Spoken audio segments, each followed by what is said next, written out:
Natural oils మంచిదని పెంచుకున్నారు అనుకో, డాండ్రఫ్ పెంచుతున్నారు, హెయిర్ కాదు.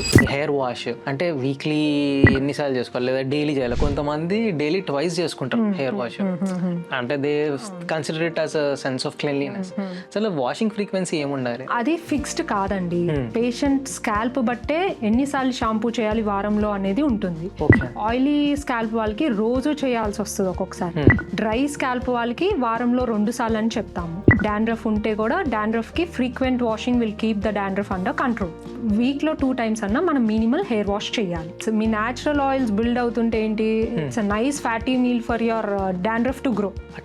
ఇంకో ప్రాబ్లం డాండ్రఫ్ తో ఇచ్చింగ్, యునో హెయిర్ లాస్, ఎక్కడైతే హెయిర్ పెరుగుతుందో ఆ ఎన్వైరన్మెంటే బాగాలేదు. So oiling will increase your dandruff.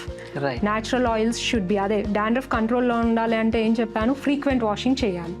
So frequent washing is a solution for dandruff. మీరు న్యాచురల్ ఆయిల్స్ మంచిదని పెంచుకున్నారు అనుకో, డాండ్రఫ్ పెంచుతున్నారు, హెయిర్ కాదు.